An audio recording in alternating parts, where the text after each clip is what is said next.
एक व्यक्ति जो मृत्यु के करीब था, मृत्यु के पहले अपने बेटे को चांदी के सिक्कों से भरा थैला देता है और बताता है कि जब भी इस थैले से चांदी के सिक्के ख़त्म हो जाएं तो मैं तुम्हें एक प्रार्थना बताता हूँ, उसे दोहराने से चांदी के सिक्के फिर से भरने लग जाएंगे।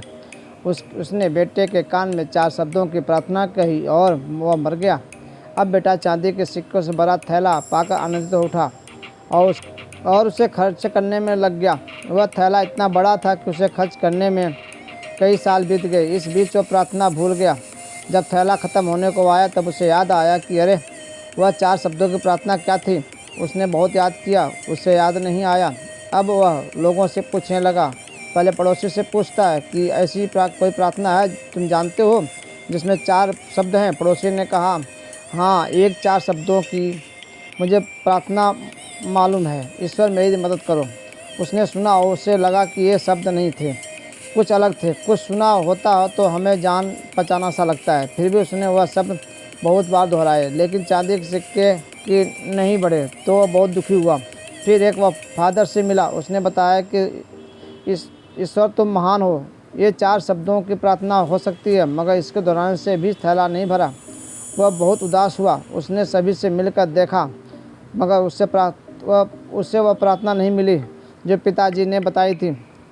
वह उदास होकर घर में बैठ गया। तब एक भिखारी उसके दरवाजे पर आया। उसने कहा, सुबह से कुछ नहीं खाया, खाने के लिए कुछ हो तो दे दो। उस लड़के ने बचा हुआ खाना उसे भिखारी को दे दिया।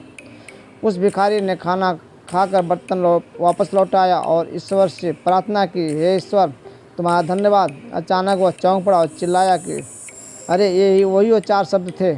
उसने वह शब्द दोहराने शुरू किए, हे ईश्वर तुम्हारा धन्यवाद, और उसके सिक्के बढ़ते गए। इस तरह उसका थैला भर गया। इससे समझें कि जब उसने किसी की मदद की तब उसे वह मंत्र फिर से मिल गया, हे ईश्वर तुम्हारा धन्यवाद। यही उस प्रार्थना है, क्योंकि जिस चीज़ के प्रति हम धन्यवाद देते हैं वह चीज़ बढ़ती है। अगर पैसे के लिए धन्यवाद देते हैं तो पैसा बढ़ता है, प्रेम के लिए धन्यवाद देते हैं तो प्रेम बढ़ता है। ईश्वर के प्रति धन्यवाद के भाव निकलते हैं तो ऐसा ज्ञान सुनने तथा पढ़ने का मौका हमें प्राप्त हुआ।